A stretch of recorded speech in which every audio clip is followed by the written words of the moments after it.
Welcome to second lecture of the Adobe Illustrator basic to advance course. तो जो हमारा first lecture था हमने उसमें चीज़ देखी थी हम आर्टबोर्ड को कैसे क्रिएट करते हैं, डिफरेंट साइजेस के बारे में हमने सारी चीज़ जानी थी।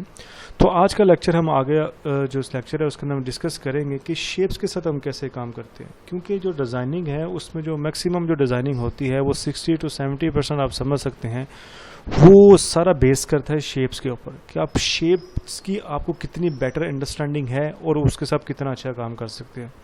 उसके साथ साथ हम डिफरेंट टूल्स के बारे में भी डिस्कस करेंगे।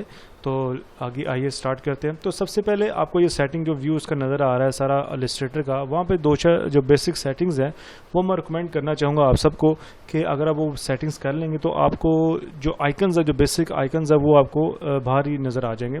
तो सबसे पहले आप विंडो में जाइए। विंडो में आप जाएंगे तो यहाँ पे आपको जितनी ऑप्शंस नज़र आ रही हैं सब वो ऑप्शंस हैं जो कि डिफरेंट टूल्स बार्स के नेम हैं।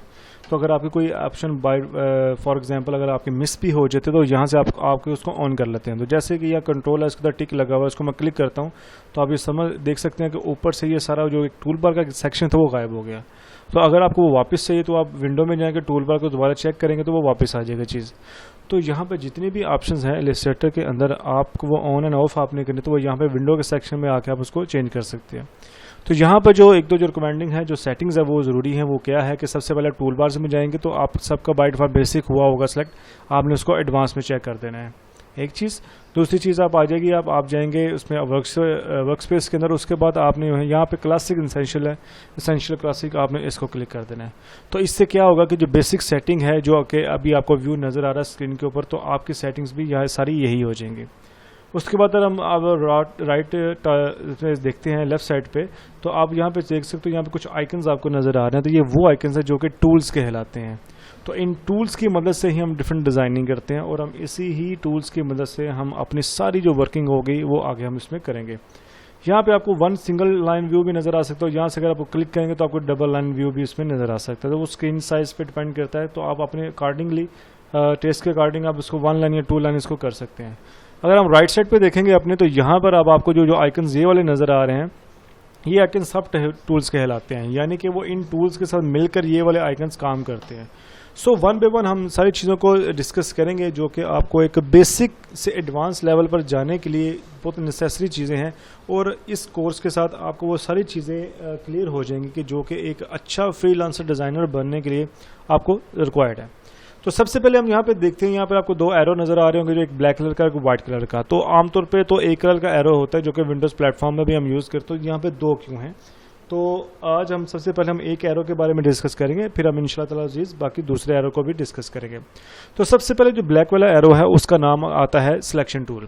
अगर आपको किसी टूल का नाम नहीं मालूम होता तो आप सिर्फ ऊपर जाके कर्सर रख सकते हैं। तो जब कर्सर रखेंगे तो नीचे आपको उसका नाम हुआ लिखा हुआ नज़र आएगा। तो सबसे पहले हम डिस्कस करेंगे सिलेक्शन टूल को। जैसे कि नाम से जाहिर है कि सिलेक्शन टूल का पर्पज़ यही है कि आपके डाटा को सिलेक्ट करना, उसको कंट्रोल करना। तो इसका यूज़ कैसे होगा? इसका यूज़ बेसिकली वैसे ही होगा जब आपके आर्टबोर्ड के ऊपर कुछ ना कुछ डिज़ाइन होगा। तो सबसे नीचे जाते हैं आप, यहाँ पे आप इंडिकेट जो मैं कर रहा हूँ, आपको स्क्वायर का एक आइकन नज़र आ रहा होगा। अगर इसको थोड़ी देर क्लिक करके रखेंगे तो इसके अंदर से आपको मज़ीद शेप्स निकल के बाहर आएंगे। तो ये वो शेप्स हैं जो बेसिक कुछ शेप्स हैं जो कि इलस्ट्रेटर ने हमें प्रोवाइड किए हैं कि इसकी मदद से हम अपनी डिज़ाइनिंग को कर सकते हैं। तो आज हम इस शेप के बारे में डिस्कस करते हैं और फिर साथ साथ हम बाकी जो हमारे टूल्स होंगे हम उसको भी डिस्कस करेंगे। तो रेक्टेंगल टूल को मैं सेलेक्ट करता हूँ। रेक्टेंगल टूल को सेलेक्ट करने के बाद उसके बाद जब मैं यहाँ पर ड्रा करता हूँ इस टूल को, तो अब आपको यहाँ पर एक स्क्वायर नज़र आ रहा है जो कि एक शेप है बेसिकली, तो वो एक ड्रा हो जाती है शेप। ठीक है जी। जब अब शेप आपकी ड्रा होगी उसके बाद आप ये सिलेक्शन टूल पकड़ लेंगे जो कि ब्लैक कलर का। सिलेक्शन टूल पकड़ने के बाद फिर आप इसके ऊपर क्लिक करेंगे, तो क्लिक करके क्लिक एंड ड्रैग करेंगे। क्लिक एंड ड्रैग का मतलब ये होता है कि क्लिक करके अपने माउस को आप राइट लेफ्ट ऊपर नीचे दाएं बाएं मूव करें तो आपकी वो शेप जो होगी वो जाहिर बात है वो मूव होगी आपके हिसाब से। तो यहाँ पे आप उसको राइट लेफ्ट ऊपर नीचे आप उसको मूव कर सकते हैं सिलेक्शन टूल की मदद से। उसके साथ आर्टबोर्ड की जो सेटिंग है, जो आर्टबोर्ड की जो कंट्रोल करने के लिए कुछ शॉर्ट कीज़ हैं वो भी आप नोट कर लें। सबसे पहले आर्टबोर्ड को जो जूम इन जूम आउट करने के लिए आप कीबोर्ड से आल्ट की प्रेस करेंगे और आपके माउस के ऊपर जो व्हील होता है उसको आप घुमाएंगे, तो नीचे की तरफ घुमाएंगे तो आपका जो जूम आउट हो जाएगा और ऊपर की तरफ घुमाएंगे तो आर्टबोर्ड आपका जूम इन हो जाएगा। तो इसकी मदद से आप अपनी डिज़ाइन को क्लोजली भी देख सकते हैं और उसको व्यू आप उसको दूर करके आप उसका एक दूर का व्यू भी आप उसको ले सकते हैं। तो आल्ट की दबा के माउस से जो व्हील होता है उसको अप की तरफ आप घुमाएंगे तो ये जूम इन होगा और डाउन की तरफ घुमाएंगे तो जूम आउट होगा। उसके बाद अगर आपने आर्टबोर्ड को राइट लेफ्ट ऊपर नीचे करना है तो आप अपने कीबोर्ड के ऊपर से स्पेस की प्रेस करेंगे और स्पेस की प्रेस करने के साथ आप क्लिक एंड ड्रैग करेंगे अपने माउस को, तो जहाँ पे आप अपने माउस को लेके जाएंगे तो आपका आर्टबोर्ड भी वहीं पे ही चला जाएगा। आप उसको हैंड का निशान आपको नज़र आ रहा होगा, जब आप उस पर स्पेस की प्रेस करते हैं और स्पेस की दबा के रखनी है, फिर आप अपने माउस को क्लिक एंड ड्रैग करेंगे तो राइट लेफ्ट ऊपर नीचे करके आप जहाँ पे अपने माउस अपने आर्टबोर्ड की सेटिंग आपने करनी है आप वहाँ पे कर सकते हो। तो मैं आर्ट के साथ थोड़ा सा इसको जूम आउट कर लेता हूँ। तो ये जूम आउट करने के बाद तो अब हमने यहाँ पे एक शेप ड्रा कर ली थी और शेप ड्रा करने के बाद हमने सिलेक्शन टूल पकड़ लिया था। तो सिलेक्शन टूल पकड़ने के साथ ही अब इसको क्लिक एंड ड्रैग करेंगे तो हमारी शेप्स ऊपर नीचे इसमें मूव हो सकती हैं। उसके बाद हम आगे मूव करते हैं। इसको शेप को डिलीट करने के लिए आपके पास कीबोर्ड के ऊपर बटन आपको मिलता है डिलीट का। आप डिलीट के बटन को क्लिक करेंगे तो आपकी शेप डिलीट भी हो जाएगी। तो यहाँ पे एक दो चीज़ें हैं जो कि और बतानी मकसूद हैं। वो क्या है कि आप यहाँ पे आप रेक्टेंगल पकड़ते हैं तो अगर आप सिंपल क्लिक एंड ड्रैग करेंगे तो ये सिंपल क्लिक एंड ड्रैग करो तो जहाँ पर अपना माउस लेके जाएंगे जिस तरह लेके जाएंगे आपकी शेप वैसे ड्रा हो जाएगी। चाहे आप लाइन में ड्रा कर लें, चाहे आप ऐसे ड्रा कर लें, तो डिफरेंट काइंड्स ऑफ शेप्स आप यहाँ पर ड्रा कर सकते हैं। और इन सबको इकट्ठा डिलीट करने के कंट्रोल ए करके आप डिलीट का बटन दबा सकते हैं। और बट अगर आपको चाहिए एक परफेक्ट स्क्वायर के अंदर, आप चाहते हो कि आप अपनी एक शेप ड्रा कर रहे हैं बट वो शेप एक स्क्वायर के अंदर ड्रा हो प्रॉपर शेप से, तो उसकी शॉर्ट की ये है कि आप अपने कीबोर्ड से शिफ्ट एंड आल्ट की प्रेस कर लेंगे। दोनों कीज शिफ्ट एंड आल्ट की दोनों कीज प्रेस करने के बाद जब आप अपनी शेप ड्रा करेंगे तो फिर ये परफेक्ट स्क्वायर के अंदर ड्रा होगी, इसकी शेप खराब नहीं होगी। तो ये होता है कि एक शेप को परफेक्टली चारों साइड से बराबर इक्वली ड्रा करने के लिए, और यही काम हर किस्म के शेप में हो सकता है। जैसे मैं शेप में जाता हूँ, यहाँ पे दबा कर रखते हैं थोड़ी देर के लिए तो शेप्स निकलेंगे। यहाँ पे एलिप्स टूल लेता हूँ तो यहाँ पे अगर इसको मैं वैसे ही ड्रा करूँगा तो ये मेरी शेप वैसे ही ड्रा हो जाएगी। अगर मैं शिफ्ट आल्ट के साथ इसको ड्रा करूँगा तो ये प्रॉपर एक सर्कल की शेप में इसको ड्रा होगा। तो इस तरह ये काम होता है अपनी शेप को प्रॉपर एक साइज में उसको ड्रा करने के लिए जिसकी चारों साइड्स इक्वल हों। उसके बाद जब आप शेप ड्रा कर लेते हैं आपने सिलेक्शन टूल पकड़ लेना, क्योंकि बाकी काम हमारा सिलेक्शन टूल से होगा, उसको सिलेक्ट करना, उसको डिसलेक्ट करना। तो सिलेक्शन टूल को पकड़ने के बाद मैं अपनी जो सर्कल वाली शेप है उसको मैं डिलीट कर देता हूँ वन बाय वन। इसको सिलेक्ट किया, कीबोर्ड से डिलीट का बटन दबाया, इसको सिलेक्ट किया, कीबोर्ड से डिलीट का बटन दबाया। तो इस तरह से हम अपनी डिफरेंट शेप्स को ड्रा कर सकते हैं और परफेक्टली हम उसको ड्रा कर सकते हैं। तो सिलेक्शन टूल का सबसे पहला काम यही हो गया कि आप अपने शेप्स को मूव कर सकते हैं। सेकेंडली हम इसमें चलते हैं आगे कि शेप्स के हम कलर्स के साथ भी हम उसको चेंज कर सकते हैं। तो शेप्स के अगर हमने कलर चेंज करने तो हम कैसे कर सकते हैं। तो यहाँ पर मैंने शेप ड्रा कर ली, शेप को सेलेक्ट करना ज़रूरी है। उसके बाद आप ऊपर देखेंगे टॉप लेफ्ट कॉर्नर पे जहाँ पे आपको मैं इंडिकेट कर रहा हूँ। अब यहाँ पे दो कलर्स आपको यहाँ पे ड्रॉप डाउन ओपन करता हूँ तो यहाँ पे अब आपको कलर स्विचेस यहाँ पे नज़र आ रहे हैं। तो यहाँ पर आप अपनी मर्जी के आप यहाँ पे कलर चूज़ कर सकते हैं। तो जैसे मैं यहाँ पे जो भी कलर चाह रहा हूँ मैं उसको क्लिक करता हूँ तो यहाँ पे आप अपना मर्जी का अपने कलर यहाँ पे चूज़ कर सकते हैं। तो यहाँ पे मैं रेड कलर चूज़ कर लिया। तो उसके बाद आप ये देख सकते हो राइट साइड पे एक और कलर्स है उसी की तरह के ही। तो ये किस किस्म के कलर्स हैं। तो हम इसको जब मैं सेलेक्ट करता हूँ, सेलेक्ट करने के बाद मैं इसको डिलीट करता हूँ, मैं थोड़ा जूम करता हूँ तो आप देख सकते हो तो एक लाइन लगी है। तो बेसिकली ये सेकंड कलर किस चीज़ का है, ये आउटलाइन के कलर है जिसको हम स्ट्रोक कहते हैं। तो ये स्ट्रोक के कलर है। तो आप इसको सेलेक्ट करके स्ट्रोक के कलर को आप चेंज करोगे यहाँ से तो आप कलर्स को चेंज कर सकते हो और उसके साथ आप इस स्ट्रोक को इंक्रीज या डिक्रीज भी कर सकते हैं। वो कैसे करेंगे, अब यहाँ पर देखिएगा यहाँ पर 1 लिखा हुआ है। तो हम यहाँ पे क्या करेंगे, इसको सेलेक्ट करें और अपने नंबर को इंक्रीज़ कर लें। जैसे मैं यहाँ पे 15 लिख लेता हूँ, एंटर करता हूँ तो अब मेरा जो स्ट्रोक है वो आगे से इंक्रीज़ हो गया।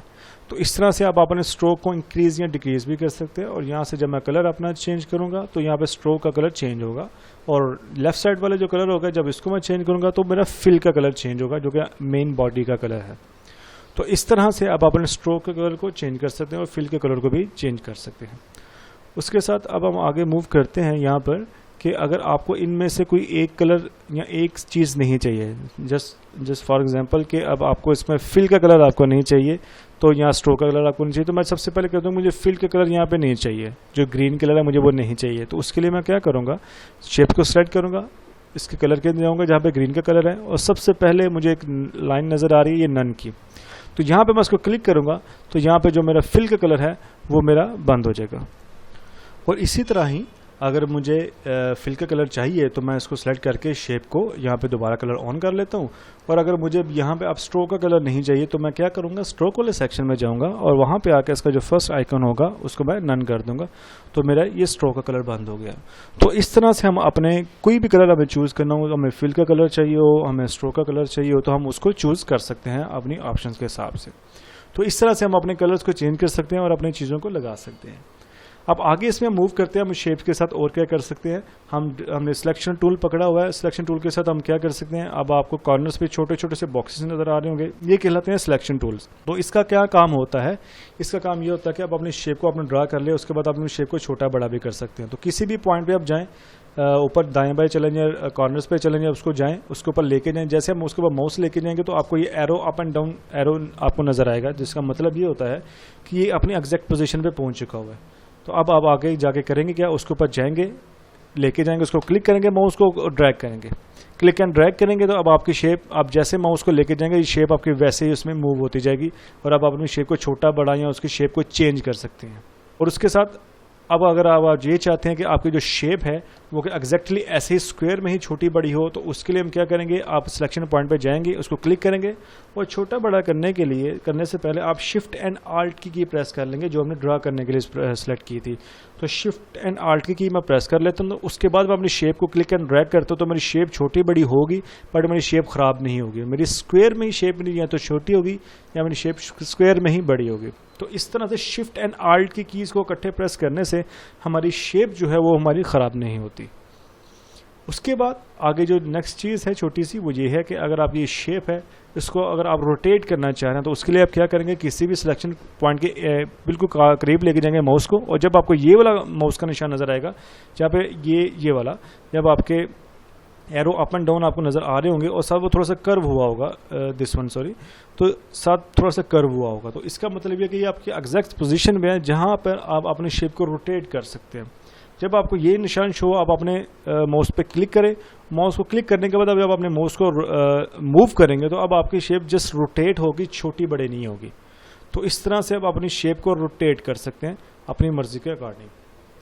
तो इस तरह से ये काम है सिलेक्शन टूल का, जो कि अब सारा का काम किया हमने। तो सिलेक्शन टूल से क्या काम होता है, मैं एक दफ़ा थोड़ा सा रिवाइज कर दूं कि अब अपनी शेप को ड्रा कर सकते हैं, अपनी शेप को कंट्रोल कर सकते हैं, दाएं बाएं आप उसको मूव कर सकते हैं, और ये सारा काम क्लिक एंड ड्रैग से होगा।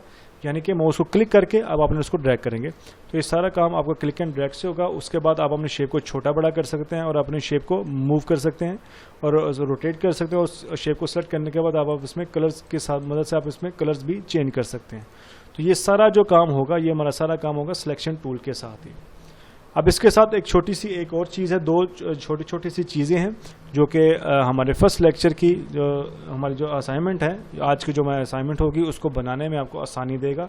वो क्या हो जाता है कि अगर आप ये शेप है, जैसे मिसाल के तौर पर मैं यहाँ पर एक शेप है, उसको मैं रोटेट किया मैंने इसको, अब आप इसको अनडू करना चाह रहे हैं, आप इसको वापस लेके जाना चाह रहे हैं कि कुछ वर्किंग आपकी ख़राब हो गई, अब उसको अनडू करना चाह रहे हैं, तो उसकी एक शॉर्ट की होती है, वो शॉर्ट की है कंट्रोल जी। कंट्रोल और जी को जब आप जितनी दफ़ा प्रेस करेंगे तो आपकी वर्किंग जो होगी वो 1 बाय 1 स्टेप आपकी पीछे पीछे जाती जाएगी।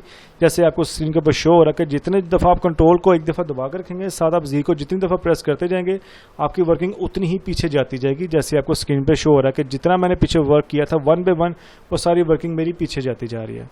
और इसी तरह ही अगर आपकी वर्किंग ज़्यादा पीछे चलेगी है, आप उसको थोड़ा सा आगे लेके जाना चाह रहे हैं, तो आप कंट्रोल शिफ्ट जी दबाएंगे तो फिर आपकी रीडू होगा, अनडू, यानी कि जो पीछे चला गया था अब वो पीछे से ज़्यादा पीछे चला गया, वो आगे आगे जो वर्किंग मैंने की थी अब वो आगे आगे लेके जा रहा है। तो मैं रिपीट कर देता हूं कि अगर आपकी वर्किंग है, अगर आप अपनी वर्किंग को पीछे लेके जाना चाह रहे हैं, तो पीछे क्या, तो आप कंट्रोल जी दबाएंगे, और आप पीछे से आगे लेके जाना चाह रहे हैं अपनी वर्किंग के, तो कंट्रोल शिफ्ट जी आप दबाएंगे। तो इस तरह से आप अपनी वर्किंग को रीडू या अनडू इसमें कर सकते हैं। तो इसके साथ आपकी जो छोटी सी आज की जो ऑप्शन है वो ये वाली है कि मैं इसको थोड़ा छोटा करता हूँ, और ये ऑब्जेक्ट है, मुझे इस ऑब्जेक्ट की 2 या 3 कॉपीज चाहिए। तो 2 या 3 मुझे कॉपीज चाहिए, तो उसके लिए मैं इसको अगेन एंड अगेन इसको ड्रा नहीं करूंगा, मैं सिंपल इसकी शॉर्ट की इसमें अप्लाई करता हूँ। वो क्या कहलाएगी, वो कंट्रोल सी और कंट्रोल वी कहलाएगी, यानी कि कॉपी एंड पेस्ट। तो यहाँ पे मैं कंट्रोल सी करता हूँ, कॉपी करता हूँ, उसके बाद कंट्रोल वी को प्रेस करूंगा तो मेरा एग्जैक्टली सेम बॉक्स उसी तरह का ही उसने उसको पेस्ट कर दिया। तो इस तरह से एक दफ़ा मैं कॉपी करके उसको कंट्रोल वी कर लूँगा, तो मुझे जो शेप होगी मेरी वो एग्जैक्टली वैसी के वैसे शेप मुझे कॉपी पेस्ट हो जाएगी। और इसी के साथ अगर आपको मल्टी शेप चाहिए कॉपीज़ तो आप कंट्रोल सी एक दफ़ा करेंगे, उसके बाद कंट्रोल वी जितनी दफ़ा आप प्रेस करेंगे उतनी दफ़े शेप्स आपकी कॉपी होंगी। तो मैंने यहाँ पर 2 से 3 दफ़ा कंट्रोल वी को प्रेस किया है, बट स्क्रीन के ऊपर आपको एक ही शेप नज़र आ रही होगी कॉपी हुई है। तो वो बेसिकली होता क्या है कि वो सारी शेप्स उसके ऊपर नीचे चले जाती हैं। तो जैसे ही मैंने उसको राइट लेफ्ट किया सब शेप्स को, तब आपको नज़र आ सकता है कि एक ही शेप की मैंने 5 कॉपीज़ और बना लिया। तो इस तरह से आप अपनी एक शेप को पकड़ के आप उसको कॉपी करके और आप उसको पेस्ट कर सकते हैं चीज़ को। आज के लेक्चर के हवाले से ही ये एक छोटी सी असाइनमेंट है जो कि अब आपको स्क्रीन पर नज़र आ रही होगी। आज आइए हम इसको बनाने की कोशिश करते हैं और यही असाइनमेंट आप खुद भी ट्राई कर सकते हैं प्रैक्टिस के तौर पर। और ये आपको यहाँ से आप अपनी असाइनमेंट को देख सकते हैं और असाइनमेंट को आप इसको ट्राई कर सकते हैं। तो इसका बेसिकली अगर हम देखते हैं कि इस असाइनमेंट में क्या नज़र आ रहा है, हमें एक शेप्स नज़र आ रही हैं और एक खूबसूरत सा पैटर्न बना हुआ है। तो पैटर्न कैसे बनेगा, हम इसको जो हमारा असाइनमेंट करने का तरीका होगा हम उसको मिनिमाइज़ करेंगे असाइनमेंट को। तो यहाँ पे मैं क्या करता हूँ, यहाँ पे मैं लेके जाता हूँ स्क्वायर लेता हूँ, शिफ्ट आर के साथ मैंने स्क्वायर को ड्रा किया और उसके बाद मुझे नज़र आ रहा है कि मुझे यहाँ पे आउटलाइन का कलर चाहिए। तो मैं यहाँ पे क्या करता हूँ, यहाँ पे आउटलाइन का कलर ऑन कर लेता हूँ और फिल का कलर मैं यहाँ पे बंद कर देता हूँ और आउटलाइन का कलर को मैं थोड़ा सा इंक्रीज़ कर लेता हूँ ताकि वो उसी तरह के लुक लाइक हो जाए। उसके बाद मैं यहाँ पर जाकर उसको रोटेट करता हूँ। रोटेट करने के बाद यहाँ पे मैंने इसको रोटेट किया ताकि मुझे ये एक डायमंड की शेप मुझे मिल जाए।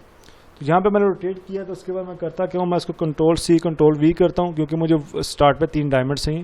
तो मैंने कंट्रोल सी कंट्रोल वी किया, यहाँ पर आ गया, फिर कंट्रोल सी कंट्रोल वी किया तो यहाँ पर फिर आ गया।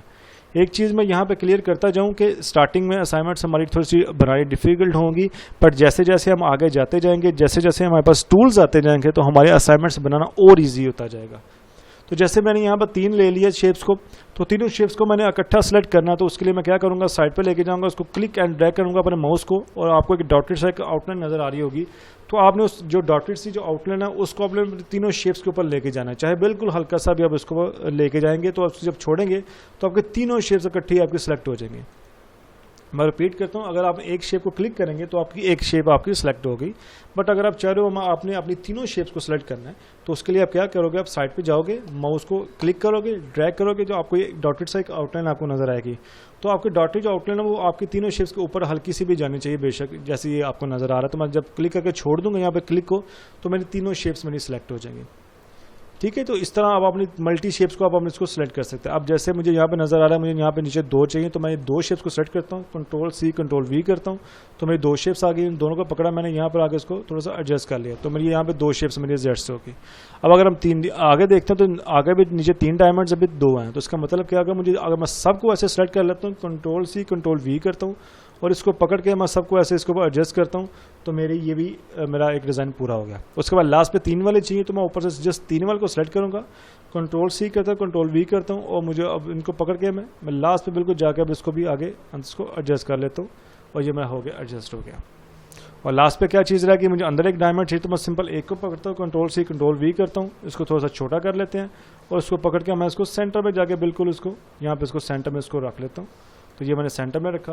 तो अब आप देख सकते हो कि जो हमारा डिज़ाइन था हमने उसी तरह का ही हमने इलस्ट्रेटर के अंदर भी एक डिज़ाइन अपने बना लिया। तो ये जो असाइनमेंट है आप इस अपनी असाइनमेंट को प्रैक्टिस के तौर पे आप इसको यूज़ कर सकते हैं। ये असाइनमेंट आपको ये स्क्रीन के ऊपर नज़र आ रही है, आप यहाँ से इसको असाइनमेंट को ले भी सकते हैं सारी चीज़ों को। तो हमें अपकमिंग लेक्चर्स के अंदर हम मज़ीद डिस्कस करेंगे, हमने रास्टर इमेज क्या होती है, वेक्टर इमेजेस क्या होती है, कुछ हम टेक्निकल टर्म्स को भी हम डिस्कस करेंगे। और जैसे जैसे हमारे लेक्चर्स आगे जाते जाएंगे हमारी वर्किंग भी इंटरेस्टिंग होती जाएंगी और ईजी भी होती जाएगी।